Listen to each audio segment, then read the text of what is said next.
वो हार गया था।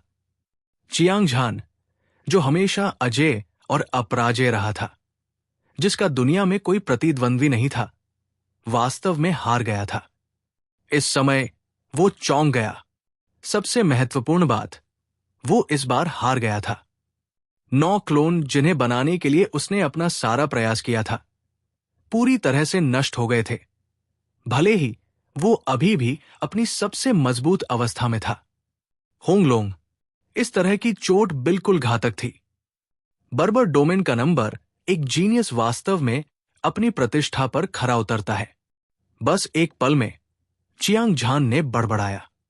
उसकी जोड़ी तारे जैसी आंखें ब्लेड जैसी रोशनी से चमक उठीं। वो मान वास्तव में शक्तिशाली था। यह कहा जा सकता है कि वो एकमात्र अजेय जीनियस था जिसे चियांग झान ने अपने जीवन में कभी देखा था, खासकर जब उसके प्रतिद्वंद्वी ने हजारों बर्बर पाइथन वाइल्ड वर्म्स को जगाया और उन्हें मुट्ठी के हमले में संघनित किया। इसने पहाड़ों और नदियों को नष्ट कर दिया, सूरज और चांद को चकनाचूर कर दिया और सितारों को चकनाचूर कर दिया। ये एक भयानक दृश्य था। हालांकि उत्तरी सागर क्षेत्र के सबसे शक्तिशाली प्रतिभाशाली व्यक्ति के रूप में चियांग झान की प्रतिभा, उसका शरीर, ब्लेड आत्मा और अन्य सभी पहलू असाधारण थे। ये अफसोस की बात थी कि उसका साधना आधार बहुत कमजोर था। अगर वो दिव्य आकार चरण को तोड़ सकता था तो उसके लिए वो मान को हराना मुश्किल नहीं होता। इस दुनिया में जहां ताकतवर कमजोरों पर हमला करता है, ताकतवर कमजोरों पर हमला करता है, कोई भी विशेषज्ञ कितना भी शक्तिशाली क्यों न हो, उसके लिए कभी भी पराजित होना असंभव था।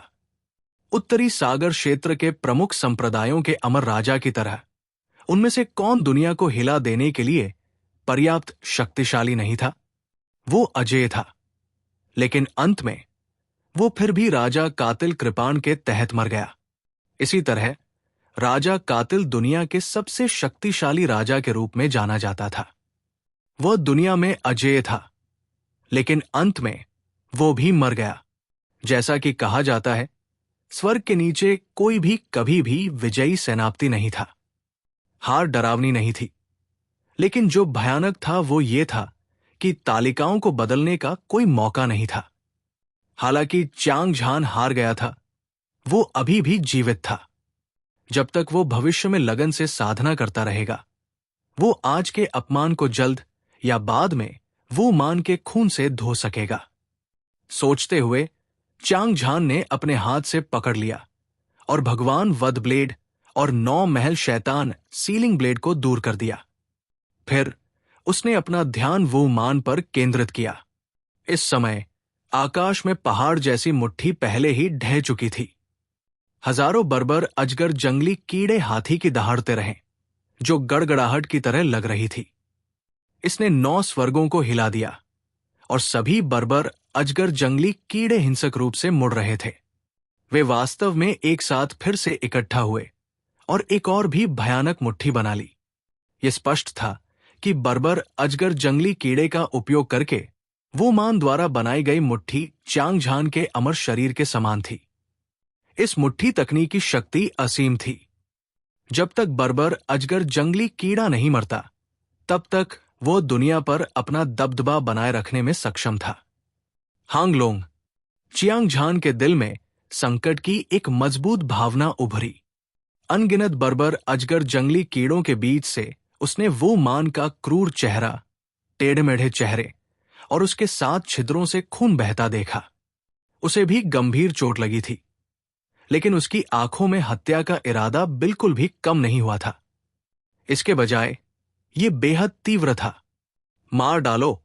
अगले ही पल वो मान ने जोर से दहाड़ लगाई और चियांग झान की ओर बढ़ा। जैसे ही उसका शरीर हिला, आकाश में मुट्ठी, जो 10,000 से अधिक बर्बर अजगर जंगली कीड़ों द्वारा बनाई गई थी, मानो उसे कोई आदेश मिला हो, वो एक जोरदार गड़गड़ाहट के साथ अंतरिक्ष की परतों को भेदती हुई निकल गई। ये चियांग झान पर लक्षित थी। एक बार फिर संकट आ गया था। यहां तक कि चियांग झान को भी वो मान ने तब हराया था जब वो अपने चरम पर था। अब तो वो अपने 9 क्लोन खो चुका था। वो 10 निरपेक्ष शैतान वध करने वाली सरणी बनाने में असमर्थ था, और उसके लिए के खिलाफ लड़ना और भी मुश्किल था।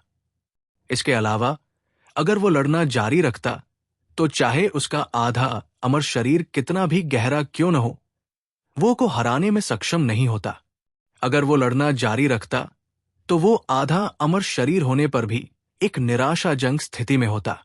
वो मान, हालांकि मैं आज की लड़ाई हार गया हूं, लेकिन तुम्हें याद रखना होगा कि मैं भविष्य में एक बार फिर से लड़ने के लिए तुम्हें जरूर ढूंढूंगा। अजय लड़ाई के इरादे की आवाज के साथ चियांग झान ने अपनी सारी ताकत क्यूओं की पंखों को सक्रिय करने के लिए लगा दी। तुरंत एक सुनहरा तूफान पूरे स्थान को चीरता हुआ चला गया। होंग, वो मान एक भेड़िया और बाघ की तरह था जब वो आगे बढ़ा। बर्बर अजगर जंगली कीड़े द्वारा बनाई गई मुट्ठी ने उस स्थान को तोड़ दिया जहां चियांग झान एक कदम पहले था। हालांकि इस समय चियांग झान पहले से ही एक प्रतिरूप में बदल चुका था और विशाल शून्य में उड़ता हुआ दूर तक जा पहुंचा था। भागने की कोशिश कर रहा है? ये इतना आसान कैसे हो सकता है? वो मां ने दहाड़ते हुए अपने सभी बर्बर अजगर जंगली कीड़े वापस खींच लिए। उसके बाद वो एक काले दिव्य इंद्रधनुष में बदल गया और चियांग झान का पीछा किया। 1000 मील की दूरी पर उसकी गति बिजली की तरह तेज थी। चियांग झान तेज गति से आगे उड़ रहा था और वो मान लगातार उसका पीछा कर रहा था जब तक कि वो मर नहीं गया। क्या तेज गति है! अचानक चियांग झान ने पलटकर देखा और वो मान को करीब आते देखा। वो आश्चर्यचकित हुए बिना नहीं रह सका। आपको पता होना चाहिए कि चियांग झान क्यू विंग्स का उपयोग कर रहा था। गति 10 विशेष रक्त रेखाओं में से एक मुक्त रक्त रेखा वाले स्वर्ग के पुत्र के बराबर है।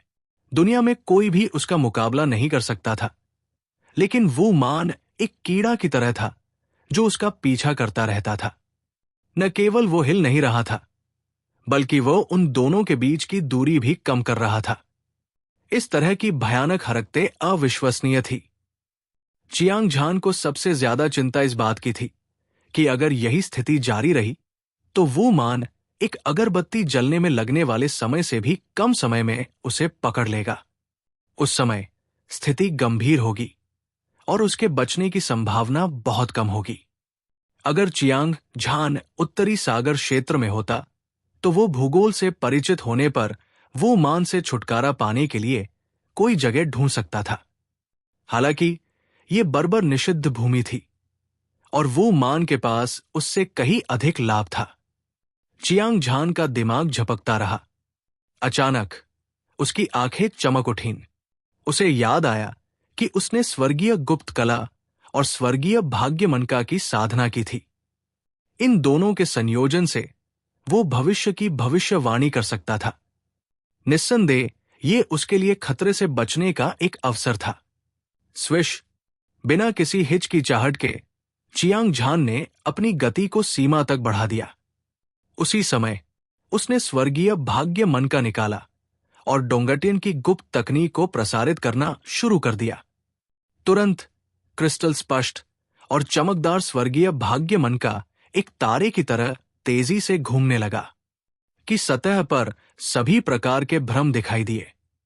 किसी को यह स्वीकार करना होगा कि स्वर्ग के रहस्यों को समझने की क्षमता ने वो मान से चियांग झान के भागने में बहुत बड़ी भूमिका निभाई थी।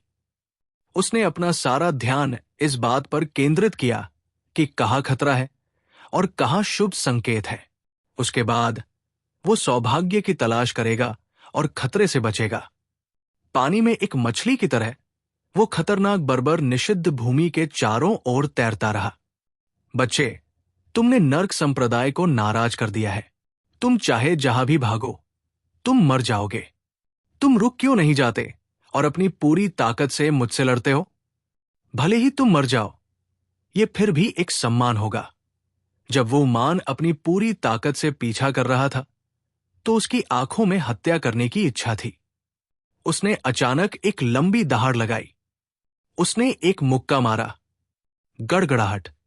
उसकी मुट्ठी की ताकत एक उफनती नदी की तरह थी, एक अराजक धारा जो इतनी ताकत से बह रही थी कि पहाड़ों को गिरा सकती थी और समुद्र को उलट सकती थी। जहां भी वो गुजरी, आकाश और पृथ्वी टूट गए, अंतरिक्ष ढह गया और कई पर्वत श्रृंखलाएं उखड़ गई। अगर तुम में क्षमता है तो पहले मुझे पकड़ लो, चियांग झान ने ठंडे स्वर में बड़बड़ाया। उसका वापस लड़ने का इरादा भी नहीं था। वो महसूस कर सकता था कि हालांकि वो मान का मुक्का शक्तिशाली और दबंग लग रहा था, लेकिन इसकी वास्तविक शक्ति पिछली लड़ाई में इस्तेमाल की गई शक्ति से कहीं कमजोर थी। जाहिर है, वो मान का इरादा उसे मारना नहीं था, वो उसे धीमा करना चाहता था। इस तरह का महत्वहीन कौशल चियांग झान ने छोड़ा था, इसलिए वो स्वाभाविक रूप से इसके बारे में कुछ नहीं करेगा। स्वूश, स्वूश, स्वूश। चियांग झान बिजली की तरह हजारों मील की दूरी तय कर गया। उसने वो मान की तरफ देखा तक नहीं। अभी उसका सारा ध्यान स्वर्गीय भाग्यमनका पर केंद्रित था। वो बस उस पर असंख्य भ्रम देख सकता था। लगभग पूरी बर्बर निषिद्ध भूमि प्रकट हो गई थी। ये कौन सी जगह है? अगले ही पल चियांग झान आश्चर्य से चिल्लाया। उसने पाया कि स्वर्गीय भाग्यमनका पर एक नीला सागर दिखाई दिया था। हालांकि उसे नहीं पता था कि ये कहाँ है, लेकिन उसने अपने दिल की गहराई से सौभाग्य की भावना महसूस की। इसका मतलब था कि नीले समुद्र की लहरें उसे मौत से बचा सकती थी। सुखद आश्चर्य के एक पल के बाद चियांग झान ने डोंगटियन की गुप्त तकनीक को उसके चरम अवस्था में पहुंचा दिया। उसने आशा से भरी नीली सागर की लहर का अनुमान लगाने के लिए अपनी पूरी ताकत लगा दी और जल्द ही सटीक स्थान पा लिया। बिना किसी चेतावनी के चियांग झान ने अचानक दिशा बदली और सीधे दक्षिण पश्चिम की ओर चला गया। ये बुरा है। मुझे मत बताओ कि ये व्यक्ति मायरेड लाइफ थंडरसी के बारे में भी जानता है। वो मान ने अपनी आंखें सिकोड़ ली और एक हैरान करने वाला भाव प्रकट किया। जब उसने चियांग झान को दिशा बदलते और दक्षिण पश्चिम की ओर उड़ते देखा तो वो चौंक गया। कोई और कारण नहीं था। बर्बर निषिद्ध भूमि में एक रहस्यमय और खतरनाक जगह थी, मायरेड लाइफ थंडरसी। उसे नहीं पता था कि क्यों, लेकिन ऐसा कहा जाता था कि उस जगह पर लगातार बिजली गिरती थी। बिजली की एक बड़ी मात्रा एक महासागर में इकट्ठी हो गई थी और इसमें दुनिया की हर चीज को नष्ट करने की शक्ति थी। अफवाहों के अनुसार मायरेड लाइफ थंडरसी मृत्यु की निषिद्ध भूमि थी।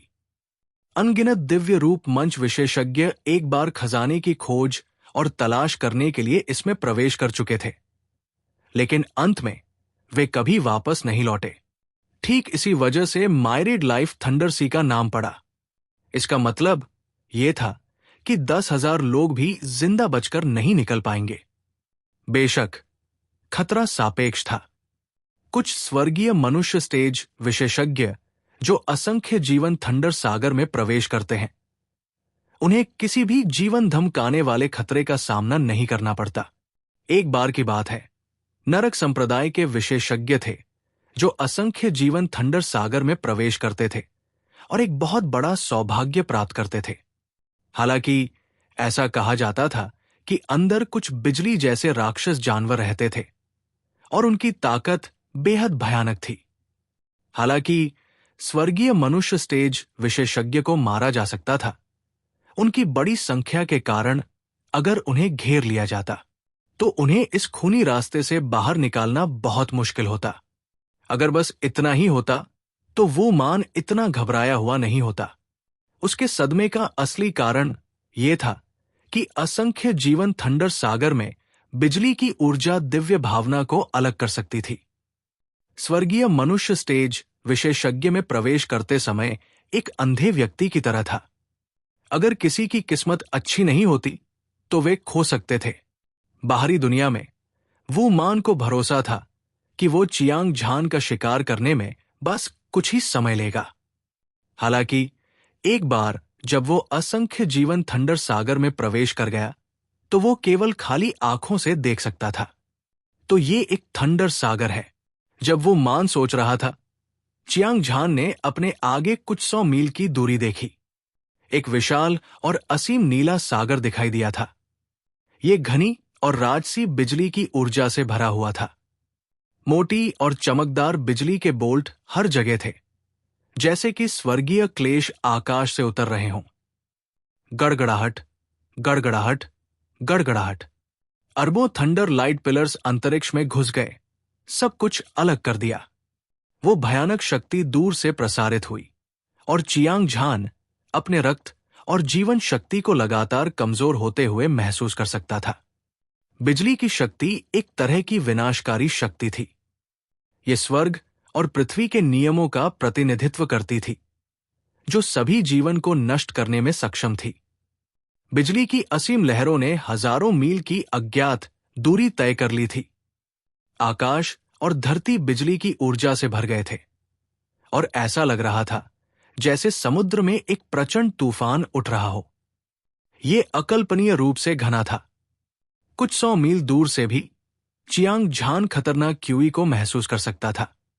अगर वो थंडर सी में घुस जाता तो मैजिक इमेज स्टेज या डिवाइन शेप स्टेज योद्धाओं की तो बात ही छोड़िए, यहां तक कि हेवनली मैन स्टेज एक्सपर्ट को भी एक घातक संकट का सामना करना पड़ता।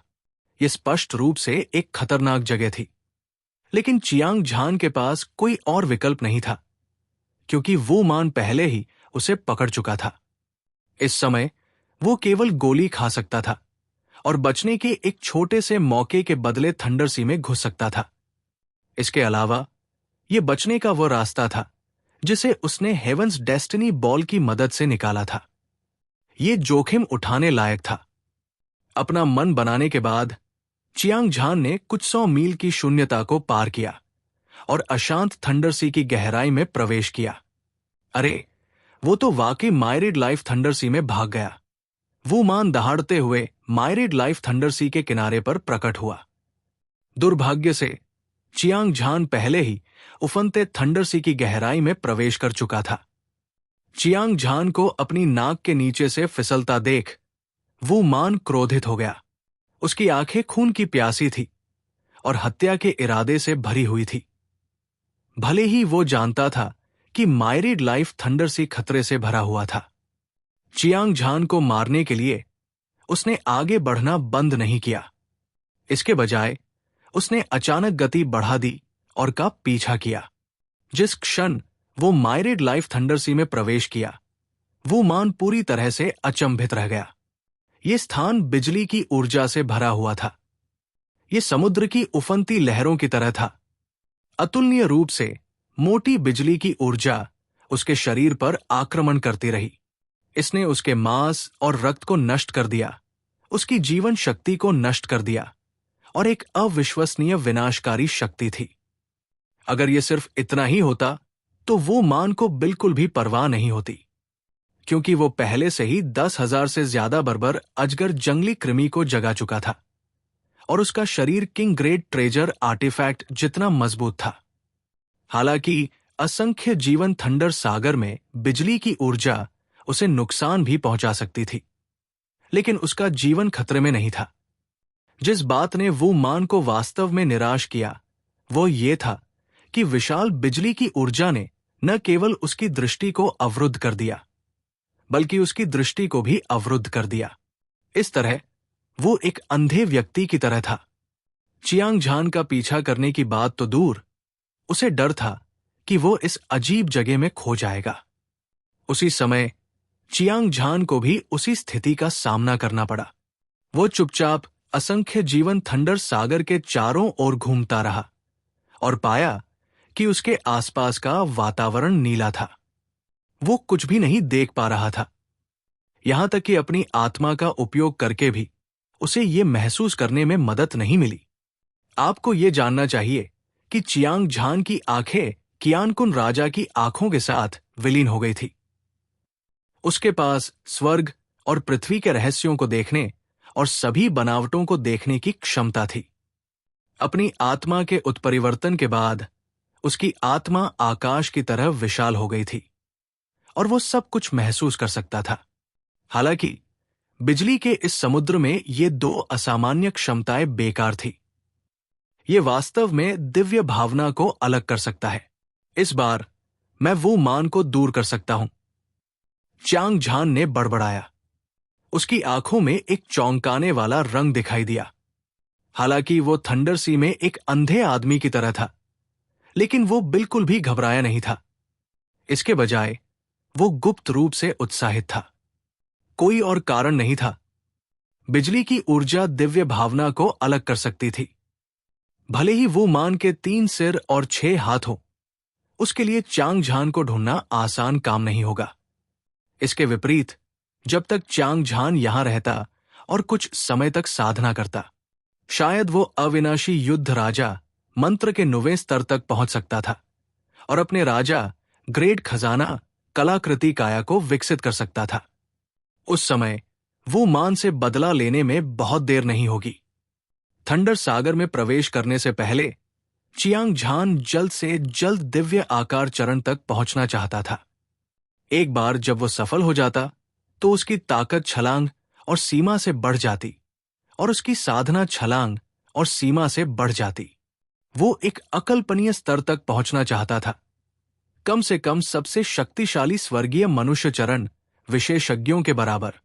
वो एक शीर्ष स्तर के विशेषज्ञ के खिलाफ लड़ने में भी सक्षम हो सकता है।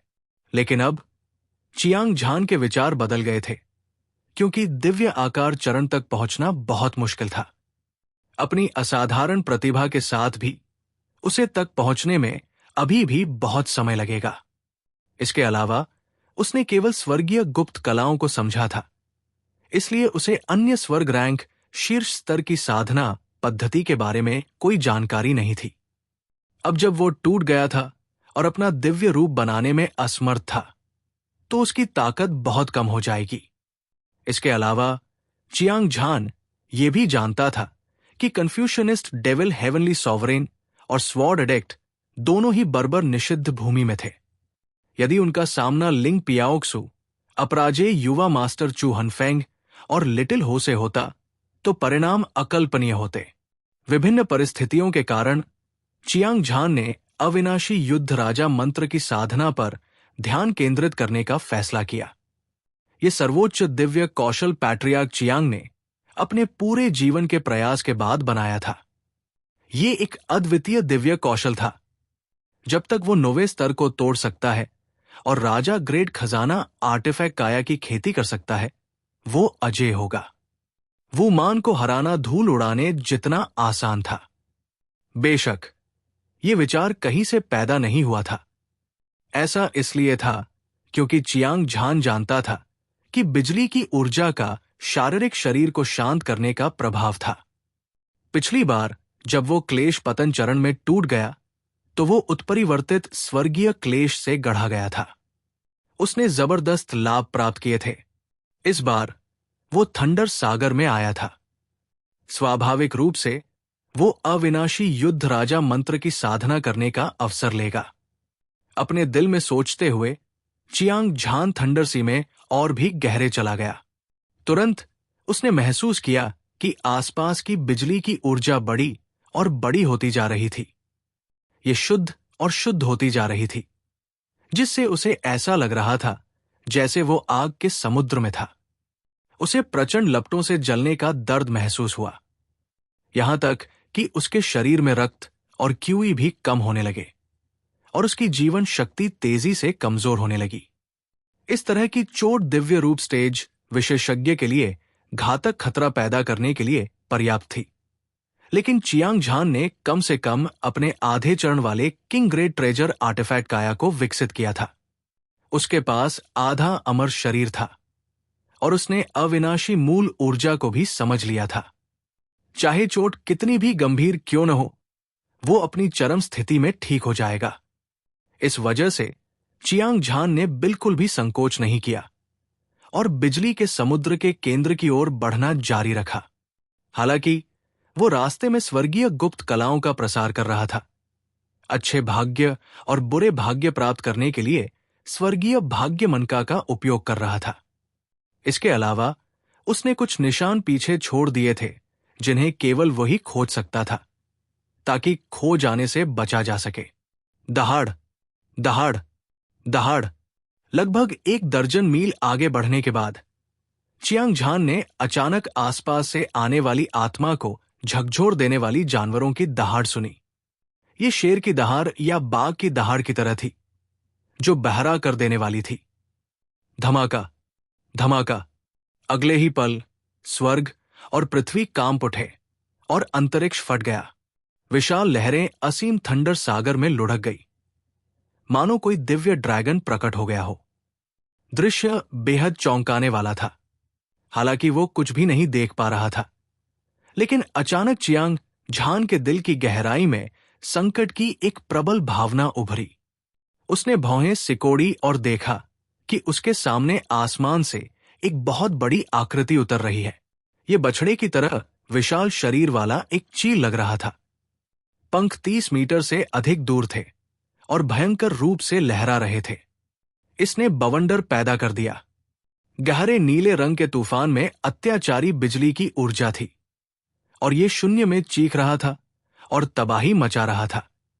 ये अजेय था और इसकी विनाशकारी शक्ति लगभग एक दिव्य आकार चरण अजेय विशेषज्ञ के पूरे हमले के बराबर थी। चियांग झान ने ठंडे स्वर में बड़बड़ाया। उसे कोई डर नहीं था। उसने अपनी मुट्ठी आगे फेंकी, एक ऐसी ताकत को मुक्त किया जो 1000 सैनिकों को तोड़ सकती थी। धमाका। मुट्ठी की रोशनी धधकते सूरज की तरह धधक रही थी और ये एक दिव्य प्रकाश उत्सर्जित कर रही थी जिसकी लंबाई 10,000 मीटर थी। ये एक अद्वितीय मुट्ठी थी जो पहाड़ों को नष्ट कर सकती थी और पहाड़ों को नष्ट कर सकती थी, और इसने डोंगटियन की भूमि को हिला दिया। ये अजेय थी और इसे कोई भी रोक नहीं सकता था। ये बढ़ती हुई ऊर्जा सूर्य और चंद्रमा की ज्वार की तरह थी, जो बढ़ती ही जा रही थी। ये राजसी थी, अपने रास्ते में आने वाली हर चीज को निगल रही थी और अपने रास्ते में आने वाली हर चीज को नष्ट कर रही थी। जैसा कि अपेक्षित था, आकाश से नीचे उतरने वाला चील तुरंत मारा गया। ये एक मोटी बिजली की ऊर्जा में विस्फोट हो गया, जिसमें मुट्ठी के आकार का क्रिस्टल तैर रहा था। ये सबसे चमकदार तारे की तरह चमक रहा था। चियांग झान इतना उत्साहित था कि उसने लगभग अपनी दृष्टि खो दी थी। ये बिजली का मूल क्रिस्टल है। इसने वास्तव में एक आत्मा को जन्म दिया है। चियांग झान सदमे, उत्साह और खून खौलने में चिल्लाया। बस एक नजर में वो बिजली की ऊर्जा में तैरते हुए क्रिस्टल को देख सकता था। ये दुनिया का एक अतुलनीय रूप से कीमती खजाना था, बिजली का मूल क्रिस्टल। इसके अलावा इसमें एक शुद्ध और राजसी आध्यात्मिकता थी। ये वास्तव में एक झटके से भाग गया। एक बिजली क्रिस्टल पत्थर न केवल आध्यात्मिक ऊर्जा को जन्म देता है, बल्कि ये खतरे को भांपते ही तुरंत भाग जाता है। इस तरह का चमत्कारी क्रिस्टल पत्थर किसी इंसान के पत्थर से अलग नहीं था। लगभग उसी समय चियांग झान के शरीर से एक अतुलनीय रूप से शक्तिशाली शैतान क्यूई को मुक्त कर दिया गया। एक बाढ़ की तरह जो अभी अभी एक बांध को तोड़कर आई थी, उसने बिजली के मूल क्रिस्टल को निगल लिया, जो घबराहट में भाग रहा था। इस बार चाहे बिजली के मूल क्रिस्टल ने कितनी भी मेहनत की हो, वो शैतानी ऊर्जा से बच नहीं पाया। ऐसा लग रहा था जैसे वो दलदल में गिर गया हो। ये दृश्य देखकर चियांग झान के चेहरे पर एक उज्जवल मुस्कान उभरी। कुछ समय पहले उसने अपनी आंखों से दिव्य मार्शल संप्रदाय के योगदान हॉल में बिजली के मूल क्रिस्टल के लिए लिंग पिया ओक्स्यू का आदान प्रदान देखा था। एक की कीमत 5 मिलियन योगदान अंक थी। ये एक अमूल्य खजाना था। हालांकि थंडर ओरिजिनल क्रिस्टल जिसे लिंग पिया ओक्स्यू ने बदला था, आज के समय के क्रिस्टल से अतुलनीय था। सीधे शब्दों में कहें तो पहला सिर्फ एक पत्थर था जिसमें थंडर की ऊर्जा का स्रोत था। दूसरे ने आध्यात्मिकता को जन्म दिया, जो अपने आप में जीवन होने के बराबर था। ये अपने आप विकसित हो सकता था और विभिन्न रूपों में बदल सकता था। अगर ये विकसित होता रहा, हजारों साल, 10,000 साल बाद ये रूपांतरित और उदात्त भी हो सकता था। वो एक महान प्राकृतिक देवता बन सकता था। तथाकथित प्राकृतिक देवता वे प्राकृतिक शक्तियां थी जिन्होंने आध्यात्मिकता को जन्म दिया, देवताओं में विकसित हुई और पहाड़ों को हिलाने और समुद्र को उलटने, स्वर्ग और पृथ्वी को नष्ट करने, दुनिया बनाने और इसी तरह की अन्य चमत्कारी क्षमताएं पाई। ये जानकारी हत्यारों के राजा की यादों में मिली थी। हालांकि वो किसी देवता के अलौकिक अस्तित्व में विश्वास नहीं करता था, लेकिन वह इस बात से इनकार नहीं कर सकता था कि उसके सामने बिजली का क्रिस्टल एक दुर्लभ खजाना था जिसे केवल भाग्य से ही प्राप्त किया जा सकता था। इस खजाने का एक नाम था और इसे लाइटनिंग क्रिस्टल कहा जाता था। हालांकि लाइटनिंग ओरिजिनल क्रिस्टल उत्तरी सागर क्षेत्र में भी अत्यंत दुर्लभ था और लाइटनिंग क्रिस्टल पहले कभी नहीं दिखाई दिया था। चियांग झान ने कभी सपने में भी नहीं सोचा था कि थंडर सागर वास्तव में थंडर स्पिरिट क्रिस्टल में संघनित हो जाएगा। यदि वह इसे परिष्कृत करता तो उसे निश्चित रूप से अकल्पनीय लाभ प्राप्त होते। आखिरकार थंडर ओरिजिनल क्रिस्टल किसी के भौतिक शरीर को संयमित कर सकता है और इसके भीतर की आध्यात्मिकता का उपयोग किसी की हत्या के इरादे को बढ़ाने के लिए किया जा सकता है। अमरता, भस्म, क्षय, संसार, अंत, मृत्यु, उत्पत्ति, भय, निराशा। ब्लेड सोल लाइट एनर्जी के 10 विशेष गुण। ये सबसे उपयुक्त था। ये बिल्कुल deep sea purple leaf tea की तरह था जिसे उसने स्टार किंग फैमिली में पिया था।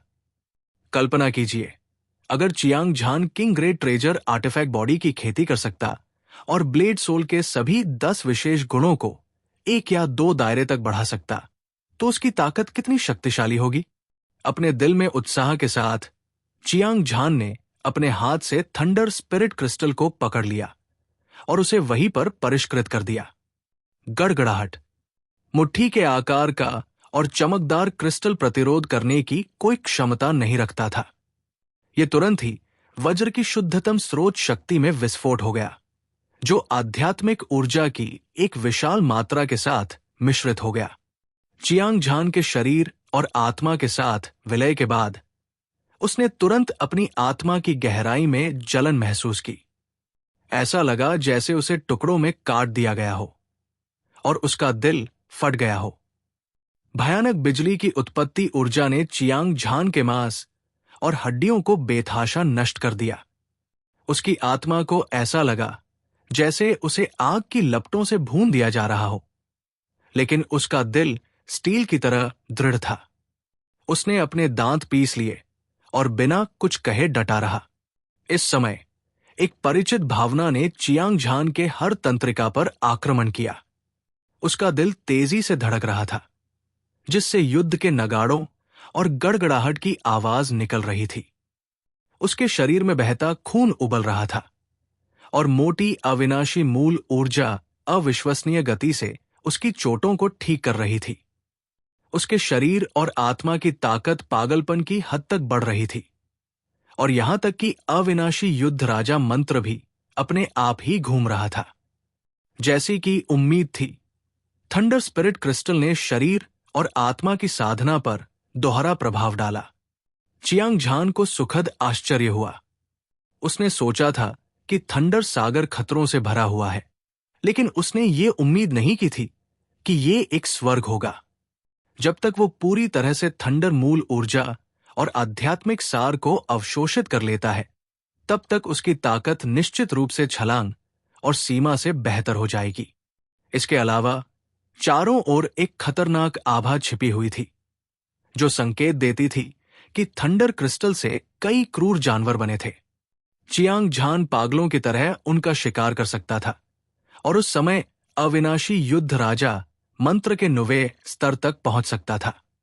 वो अपनी ताकत को 10 अलग अलग प्रकार की विशेष ब्लेड सोल लाइट एनर्जी से बढ़ा सकता था, जिससे दोहरी सफलता मिलती और उसकी ताकत छलांग और सीमा से बढ़ जाती।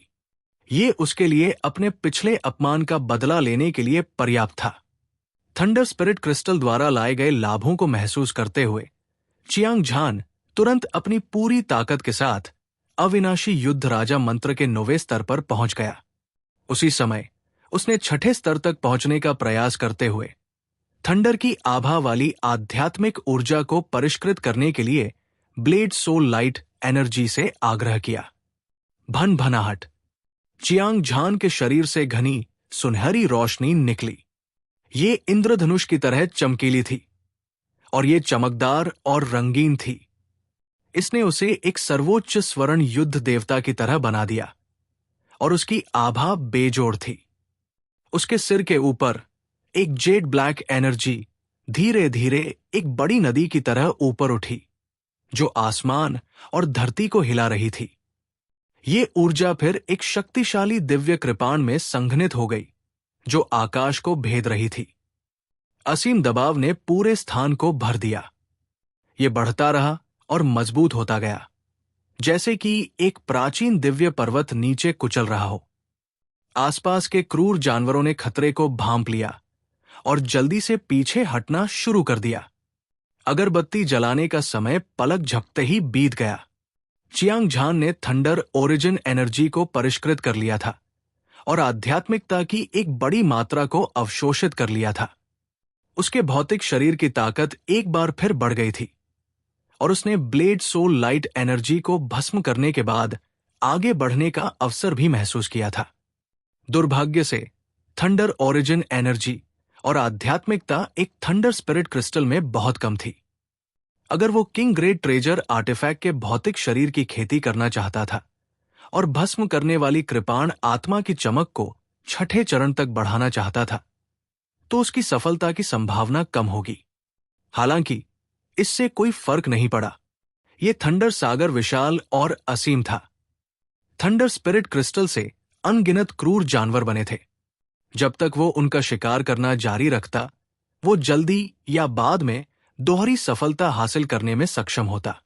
इस विचार को ध्यान में रखते हुए चियांग झान ने अपने क्यूई पंख फड़फड़ाए और धुंधले ढंग से बाहर निकल गया।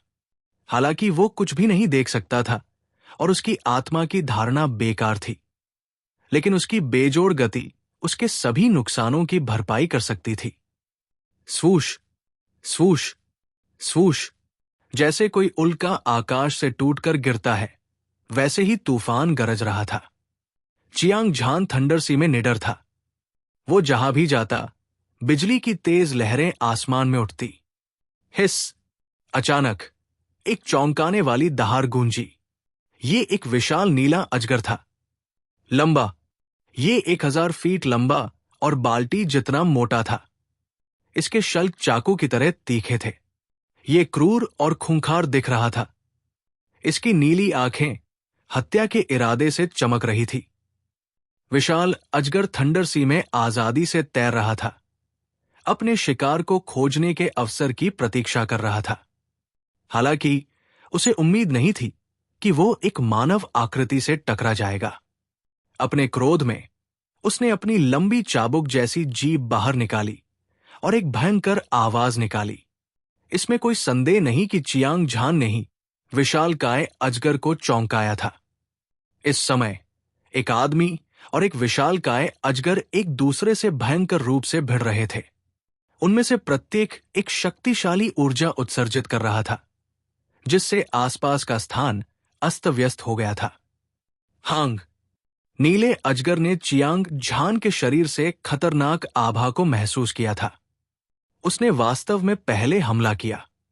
उसने अपने शरीर को घुमाया और अपनी विशाल पूंछ को हिलाया, जैसे कि आकाश को थामे रखने वाला एक स्तंभ ढह गया हो। इसने शून्य को चकनाचूर कर दिया और जमीन को हिला दिया। अजेय शक्ति चौंकाने वाली थी। बिजली की एक बड़ी मात्रा चियांग झान की ओर बढ़ी।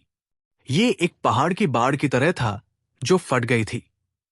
ये अपने रास्ते में आने वाली हर चीज को नष्ट करते हुए आगे बढ़ रहा था। ये मक्खन को काटने वाले गर्म चाकू की तरह था। चियांग झान की भौहें ठंडी हो गई।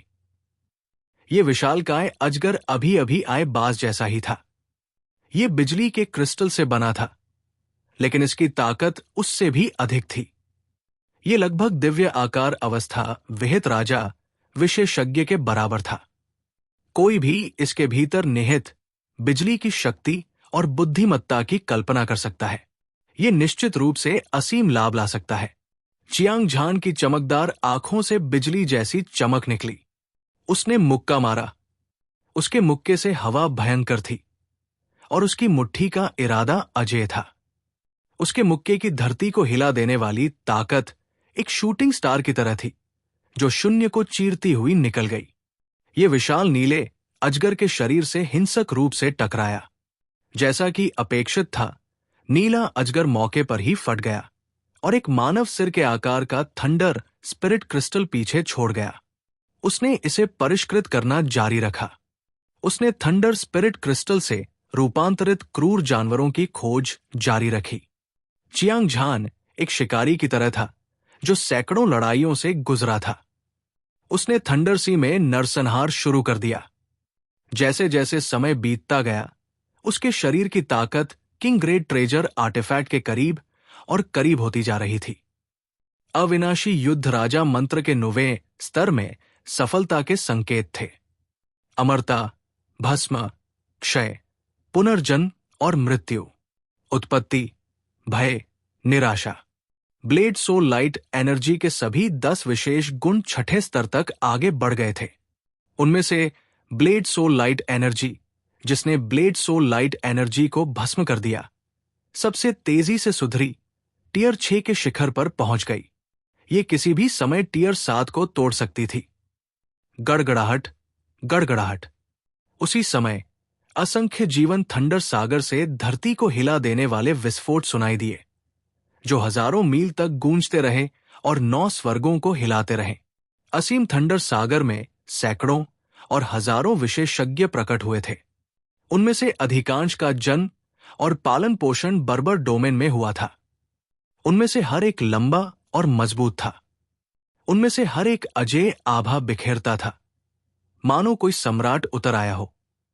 वे आक्रामक और राजसी थे और उन्हें ईशनिंदा की अनुमति नहीं थी।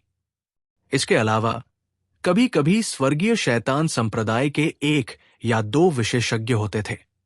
वे समान रूप से शक्तिशाली और अजेय थे और वे दुनिया को तिरस्कार की दृष्टि से देखते थे। वे असहनीय रूप से अभिमानी और असहनीय रूप से अभिमानी थे। इस बार सफेद कपड़ों में एक युवक समय और स्थान को पार करते हुए राजसी तरीके से चल रहा था। वो बिजली के असीम समुद्र में ऐसे चल रहा था मानो वो सपाट जमीन पर चल रहा हो, मानो वो हवा में चल रहा हो। उसका पतला शरीर था, काले बाल जो उसके कंधों पर लटक रहे थे, एक नाजुक और सुंदर चेहरा और एक जोड़ी सुंदर भौहें और चमकदार आंखें। वो नश्वर दुनिया का एक विद्वान, परिष्कृत और परिष्कृत, सुरुचिपूर्ण और सुंदर लग रहा था। हालांकि उसके शरीर से एक किताब की तरह एक विशाल और शक्तिशाली आभा निकल रही थी। ये समुद्र और लहरों की तरह उछल रही थी और इसने धार्मिकता, धार्मिकता और धार्मिकता की भावना दी, जैसे कि वो स्वर्ग और पृथ्वी को सिखा रहा हो। मैंने सुना है कि एक सम्राट ग्रेड खजाना कलाकृति असंख्य जीवन थंडर सागर में दिखाई दी है। मुझे आश्चर्य है कि ये कहाँ है। सफेद कपड़े पहने युवक ने खुद से बड़बड़ाया और उसकी आंखें अचानक एक उज्जवल और जगमगाती रोशनी से चमक उठीं। ऐसा लग रहा था जैसे भोर से पहले सुबह का सूरज अंधेरे को चीर कर निकल आया हो। ये इतना गर्म था कि किसी की भी हिम्मत नहीं हुई कि वो उसे घूरे। उसके सामने 3 मीटर की दूरी पर एक नीला भयंकर बाघ जमीन पर पड़ा था। इसका शरीर एक पहाड़ की तरह था और ये क्रूर और हिंसक था। इसकी आभा खूनी थी और ये जानवरों के राजा की महिमा को अपने दिल की इच्छा के अनुसार उत्सर्जित कर रही थी। इस भयंकर बाघ का शरीर शुद्ध और दबंग बिजली की ऊर्जा से लबालब था और ये दिव्य आकार मंच विहित सम्राट विशेषज्ञ से भी अधिक शक्तिशाली था। इसकी आंखें, जो चमकीले दीपों की तरह थीं, सफेद कपड़े पहने युवक को घूर रही थी और इससे एक ठंडी और क्रूर रोशनी प्रकट हुई।